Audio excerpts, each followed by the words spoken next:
Allow me to set the stage for this. I was 19 at the time this took place. I was a Marine and I was on my first deployment to Afghanistan. Not too far from my platoon's patrol base, 3 to 6 kilometers or so, was this structure that looked like a castle. Through interpreted conversations with locals, we were able to determine that they believed it was built by Alexander the Great. Whether that was true or not, I will never know, but let me tell you, this place looked ancient. So being Marines, we did the only thing we thought was prudent at the time. We went out on a patrol with the intent of setting up an OP inside this structure. We took our Afghan border police with us. When we got close to the structure and our Afghans figured out what we were up to, they refused to go any further. Before they left, they kept repeating the same word, over and over. Don't ask me to remember what it is, because this was a decade ago, and there is no way I can remember that. But what I do know now is they were trying to warn us of evil spirits. We went in anyway, without our Afghans, with the intent of staying there overnight. This place was basically an accident fort with mud clay brick walls on 4 sides, with a building in the middle, so we set security, made sure we had comm checks with our patrol base, and they had an updated position report on us so they knew where we were in case we got into trouble. Darkness fell. Not too long after, I went up to take my turn on the wall with my friend to watch for anyone that might be trying to sneak up on us and any other Taliban-related shenanigans. Not 20 minutes into our shift was when weird shit started going down. The entire time I was on the wall, I felt watched from all sides. I turned to see a figure walking along the wall, not far from where we were sitting. I saw it walking, but it was a robed figure that looked to be almost floating. I turned to my friend to see if he saw it too, and he said he did, but when he got his night vision back on, it was his turn to rest. The figure was gone. We didn't see anything else after that for the rest of our shift. We uneasily finished and went to rest, where I ended up dozing off at some point. I don't know what happened next, but I awoke to a completely black figure literally squatting on my chest. When I went to yell for help, nothing came out, and it felt like I had a hand over my mouth. I reached for my knife. I was a machine gunner and couldn't just grab my machine gun, and I felt like something was pinning my arm to the ground. I tried to squirm free and I couldn't move, so I bit down as hard as I could on what felt like a hand over my mouth. At this point, whatever weight was on me instantly disappeared and I could move and talk again. I was freaking out, and my brothers who were around me saw me. My training had kicked in and I was trying my best to keep quiet and not pass out because I was hyperventilating. My squad mates calmed me down, and after telling them what happened, they all admitted to having the creeps and the feeling of being watched the whole time we were there. None of us could sleep, and we all basically sat back to back for the rest of the night when we weren't on watch. We were pretty freaked out, and so every noise and rustle of the wind made it even worse than the total silence of that ancient fort in that ancient desert. If you haven't experienced the silence of an open desert and a part of the world where there is absolutely zero light and noise pollution, then I suppose it can be hard to appreciate how any noise in a place like that, in the middle of the night, in total darkness, when you're already alert to sounds of the enemy, and now you're on even higher alert from something you can't understand, it's just about the scariest thing anyone can ever experience. I'll never experience that kind of fear again in my life. Ever. To finish quickly, as soon as the sun came up, we left. Everybody was scared shitless, and none of us spoke about it again to each other. We never went back to that area again, and I still suffer from nightmares and sleep paralysis because of my personal experience that night. The scariest part of this whole thing is that I wonder if it was just in my head.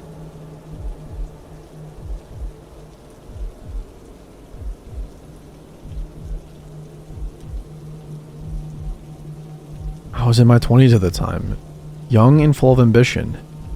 At the time, I was a raging alcoholic and drug addict. So my memory is kind of hazy, so I do apologize if details aren't there and major events are left out. Now I've been sober for almost a year. Anyways, I moved to Salt Lake City, Utah from Arizona, and I had gotten a job as a service tech. One of these jobs I went on was adding devices for equipment on a string of gas stations, starting from St. George to Salt Lake. Slowly working my way up the state to Salt Lake City, hitting every store that was needing devices. I cannot remember exactly where I was for the life of me, somewhere between Richfield and another town. one of those small towns in between. I had finished the store late, about 10 to 11 p.m. or so, and wanted to get to the next town over so I could continue my work in the morning rather than drive 2 hours in the morning. As I was driving down the highway, Google Maps had told me to take this dirt road to get to the town I was working in next. Hesitant on why this was a route, I turned left into it. A long dirt road with nothing around me. Pitch black darkness other than my high beams. About 5 to 7 minutes in my drive, my truck makes a sputter. It was an old 2008 work truck. Piece of shit. I cursed under my breath and put it in park. I lifted the hood and nothing seemed to be wrong. I have mild mechanic knowledge. Of course, I look down on my phone and see I have no cell service at all. I check my work phone and the same thing. My only option here was to pretty much either wait it out until daytime or find a spot where I could get a bar of service. So I took option 2. Also, I usually carry firearms, but this trip I had forgotten to bring them with me. Wheeling a 10-inch pipe wrench and Milwaukee flashlight, I walked into the desert determined to be rescued from the dark abyss. I'd like to add that this road was barely paved. I mean, you would not even take a truck on this unless you had to do it or it led to a specific point. I wouldn't even call it a road, more of a trail. Brush and trees lined up the trail like a natural wall. I'm not anxious or easily scared. I grew up in Arizona, so I was pretty used to the dark, quiet desert. Every step further from the truck made me feel worse. I walked for about 10 minutes until I heard laughing. Kind of muffled laughing. Something you'd hear out of a kid's show. Right behind me, I swung around quickly. Nothing. My boots are sinking into the mounds of sand as I quickly just keep pushing forward. My heart is beating out of my chest like a ticking time bomb. I hear it again, but closer, louder, like if it was 4 to 5 feet from me. I'm fully sprinting into the desert brush and sand now, eyes darting like lasers around for somewhere to hide. I do not believe in paranormal or aliens or anything like that. I just figured it was some deranged desert hobo or something, or some sort of drug addict. The adrenaline coursing through me. I hid behind a rock that was nearby. Crouched down, my right knee hurt from all the rocks on the ground, but I didn't care. I needed to hide. The rocks were on one of those 3-footish mound rocks. The moon was shining bright, so I could see some things. As I am scanning the desert, I see silhouettes of 2 people running. I can barely make them out, but my eyes have adjusted to the dark abyss. I forgot to mention, after a while of this running, I turned my flashlight off, not to give away my location.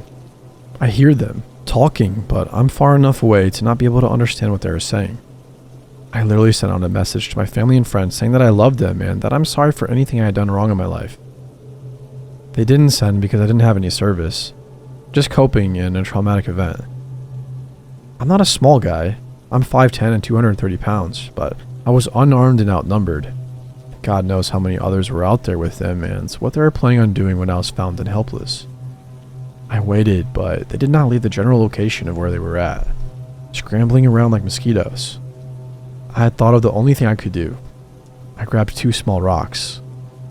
I'm not religious, but I prayed to God that night and threw them far in a direction away from the truck and the road. I heard them scurry away towards the noise, shouting at each other as they trucked through the desert. I slowly crouch walked through the brush back to the truck. I forgot to mention this earlier, but I heard another set of stomping after the 2 had run. There were confirmed 3 people in the desert with me. As I got closer, I could see the truck. I felt like I was in heaven. Every step was closer to salvation. My boots filled with sand with every stomp into the soft, cold sand. Branches and brushes stabbed me in my cargo work pants. I hear them tailing me, but I could not turn around. I didn't even care to see who or what it was chasing me. I see the truck. The truck driver's side door is completely open. I had left it closed. I checked the back seat and flung the door open more. I flew into the driver's seat in the truck and did the most stupid thing ever, but it was the only thing I could think of. Started it. It took a couple of tries to start it, but it cranked and let out a roar. I threw the gear shifter into drive and drove. As I was driving, hauling ass down this dirt road, I saw hooded people hiding along the sides of the road, ducking as I drove by, scattering into the darkness like roaches in a kitchen. I rolled down the window and chucked my pipe wrench as hard as I could right at one of them and sped off. I watched the dude flips right into where they were. I yelled as I sped off in the pitch dark desert night. Trails of dust followed the truck as it drove. Silence. Nothing but me and my heavy breathing, trying to make sense of the whole situation. I drove until I had seen town lights. I was sweating, white knuckles on the steering wheel, gritting my teeth, going at least 75 miles per hour. I got into the small town at around 12 a.m. I threw myself into a local 7-Eleven. Looking terrified, the cashier asked me what's wrong, and I just asked her to call the sheriff's office. The sheriff was some old, burly-looking man. I'm covered in tattoos from head to toe, so he treated me almost as a criminal. Turns out a hose had blown. I don't remember exactly what it was. I got in town and called my boss, who was upset at the late-night call he was receiving. He was shocked at what I said and said to call the sheriff's office mechanic. The mechanic guy was super nice and didn't charge me for the repair. The cops weren't much help. They basically looked at me like I had been up too long and I was hallucinating, but I wasn't, and asked me if I had taken drugs or had been drunk, and barely wrote anything on the report. The mechanic was telling me that he had never heard of something like that in the area. I stayed in a motel that night. I believe it was a Motel 6, but I can't remember. I swear I didn't get a lick of sleep that night after I showered the dirt off me. I ended up returning home early and quit this job later down the line for other reasons. I have since moved out of Utah to Florida. A photo I had taken on the service call had come and reminded me of this story. I had to write about it. I had to tell someone. Was this a robbery? Were they trying to hurt me? Did they see the work truck and say, "Ooh, expensive tools and copper"? I have no idea. I'm just curious who you think these people were and why they were hunting me like an animal. Has anyone had a similar experience? How close do you think I was to being murdered in the desert?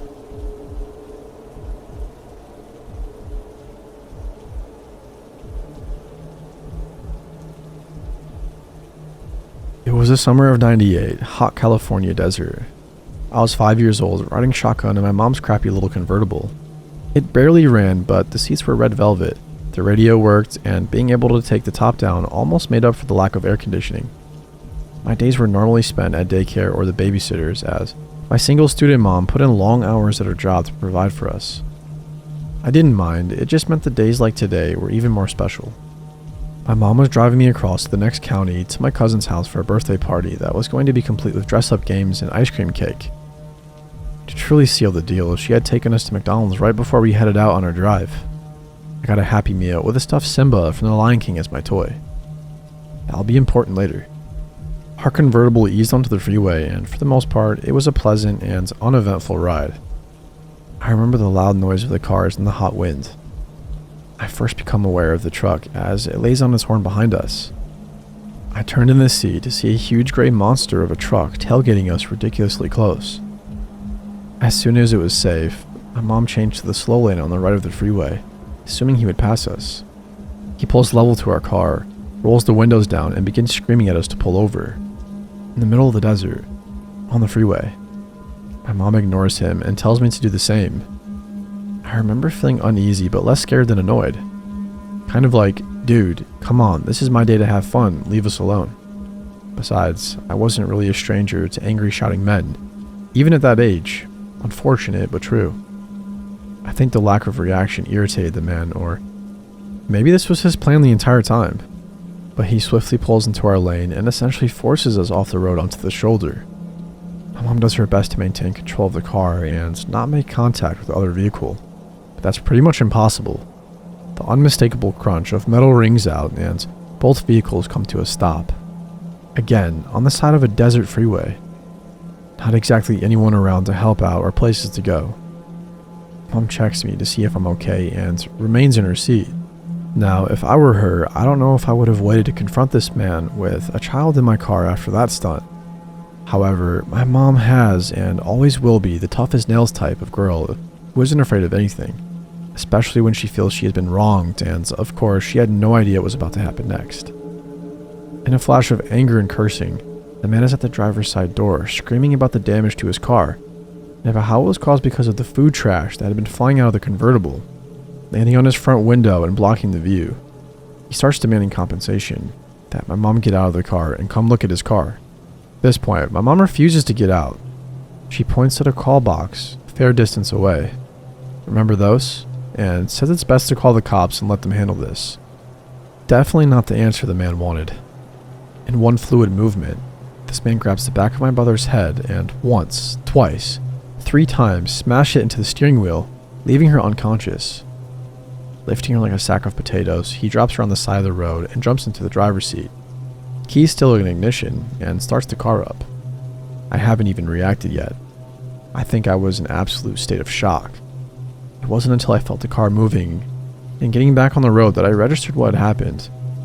And when it hit me hard. I went ballistic. I was no longer just annoyed with this man, I was now furious for what he did. I remember I held my stuffed Simba by the tail as I climbed out of my seat and began screaming while whipping the man in the face, trying to blind him.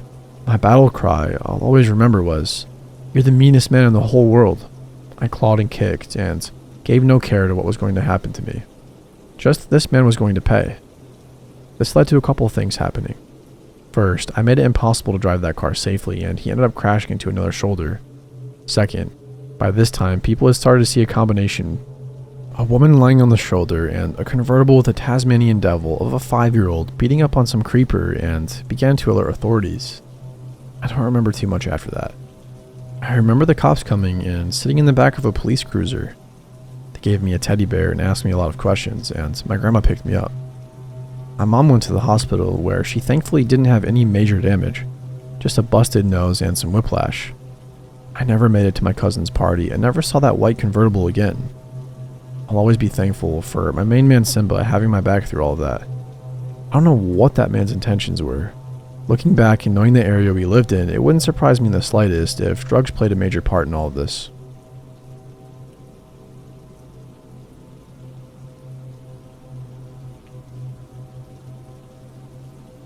In 2010, I was driving from New Orleans, Louisiana to Eugene, Oregon. It was just me, 24 female, and my 2-year-old pit bull in a 14-foot U-Haul truck with everything I owned crammed into the back. A fancy flip phone and my printout of MapQuest directions. I think the first smartphones actually came out around that time, but I didn't have one. Cell phone service was also much spottier and there were long stretches through the desert where I had zero service for hundreds of miles. I was driving a lonely stretch of highway through central Texas when I realized I hadn't seen a town or exit for a very long time and my giant U-Haul was really low on gas. Just when I'm starting to freak out and seriously run out of gas, I see a small town coming up. I pull into this town and it is tiny. I was so worried about other things that I never did pay attention to the name of the town, but there were only about 6 streets in the whole place. I go gas up and I'm ready to get back on the road. Except I cannot for the life of me find my way back to the highway. I circle the town about 4 times and start getting so frustrated because this is such a tiny town. How the heck can I not find my way out? I can literally see the highway, but I can't get to it. I return to the gas station to ask for directions. Now, when I got gas, I paid at the pump and never went in. When I enter for directions, there's a skinny, nondescript guy who has black hair hanging down in front of his eyes that looks like it could use a good wash. He's not particularly creepy, but a little rude. He never really met my eyes. He was looking down at a magazine. He gives me directions that don't sound right at all. He's telling me to take a road that will get me to the highway in about 17 miles. For a moment, I am dumbfounded. Then I point out that I didn't drive that far to get from the highway into town. Why so far to get back to the highway? I can literally see it from the town. He is so casual, almost like I'm just an annoyance and can follow his directions or not. Why should he care? He gives me some explanation about the road curving around that doesn't really make sense. He still doesn't look at me, just whatever. I gave you your directions and waved his hand in the direction of the door. When I got into the parking lot, my whole body started trembling violently and my heart started racing, seemingly for no reason. I get into the truck and as soon as I put the key into the ignition, I burst into tears. I had the most terrible feeling that, no matter how nonchalant he acted, this man had bad intentions. I didn't know what, but I knew right then and there that there was no way I was going to follow his directions. Yet, this was the only store in this little town. And short of knocking doors, no thank you, there was nobody else to ask for directions. I decided I didn't give a shit if this town seemed like something dropped out of the Twilight Zone. I was going to drive around until I found my own way out, even if it took all damn night. Then a big red beater of a pickup truck, as much rust as metal, pulls up and disgorges the quintessential Texan man, huge, husky, and in flannel and work boots. Without even thinking about it, I jumped out of the truck and approached him quickly, yet warily. Looking into his eyes, I saw a kind human being, or at least I was hoping I did. I asked him if he could please give me directions to the highway. I told him I knew it was silly, but I just couldn't seem to find my way back. He looked concerned as I was visibly upset, so he made me laugh and very cheerfully gave me directions for a hairpin curve turnoff right at the end of a small concrete tunnel I had passed several times. He said it often confused travelers because it was so hard to see. They need to put up signs, etc. With a sinking feeling in my stomach, I asked him how far in miles it was back to the highway. He laughed and gave me a funny look. "Miles, miss? I'd say it's a quarter mile at most. You can see the highway right from here." At this point, I couldn't help it. I had to know. "What happens if I drive?" And I gave him the directions the man in the store had given me. The man looked at me very intently and asked me how I knew about that route. It was pretty far out, and usually only locals knew about it. So I told him. He was quiet for a few minutes, and then asked what the attendant looked like and if I had a map of the state. Nope, just my MapQuest, which wasn't helpful in this situation. He goes to his truck and grabs a raggedy local map from his glove box, spreading it out for me. He traces the route I describe. The way the man from the gas station had told me to go led away from town, away from the interstate, and led to seemingly the middle of nowhere. The man told me that the road did go about 17 miles, right before a dead ended in the desert. I asked him what was out there, and he told me that it was nothing but some junked cars and a few trailers and mobile homes, all owned by the same family. This family was known locally as troublemakers, meth heads, and alcoholics, and these were the nice things townspeople had to say about them. And the erstwhile clerk was part of this family and lived down that road. I'll never forget the look in this man's eyes as he told me this. He also told me that I was smart to listen to my instincts, and he told me to be careful traveling out here. I don't know if the man from the gas station wanted what was in the back of my U-Haul or what was in the driver's seat, but thankfully I didn't have to find out. Oh, and I learned that sometimes angels look like ruddy-haired Texans with scruffy faces and rusty pickups. So, thank you, random Texan stranger. You really saved my ass, and I'll always remember you with tons of love.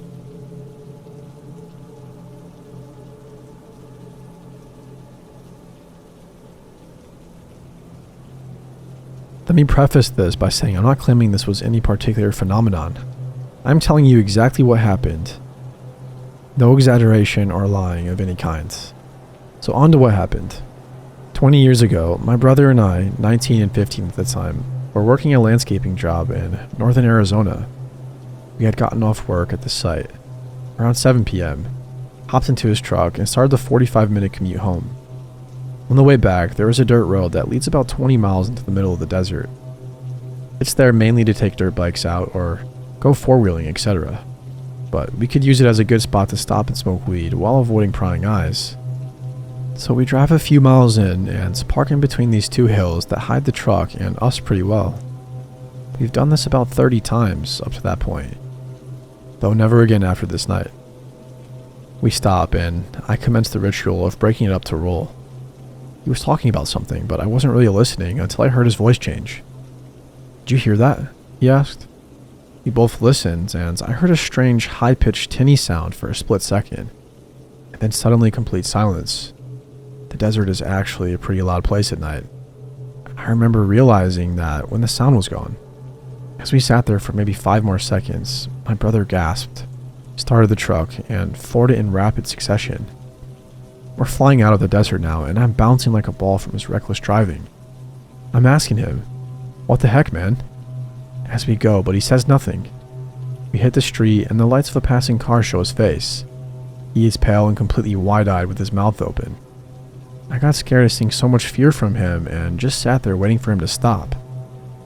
He finally stopped at a McDonald's parking lot when we got back in town. He started crying. I just patted him on the shoulder and waited. After a few minutes, he asked me if I remembered. "Remember what, man?" "We were in the desert for like 5 minutes before you went flying out like a crazy asshole. He looked at me and started sobbing. He said it had me and he couldn't do anything. He said it took me. At this point, I started putting some things together. It was quiet out, no cars. Looked at one of those billboard clocks and saw that it was 11:11 p.m. My brother told me something had grabbed me through my closed passenger window. He had gone for his pistol when he suddenly froze and couldn't move because the thing told him that if he didn't stay right where he was and wait, I would die and he would be next. He said he felt it in his heart to be true.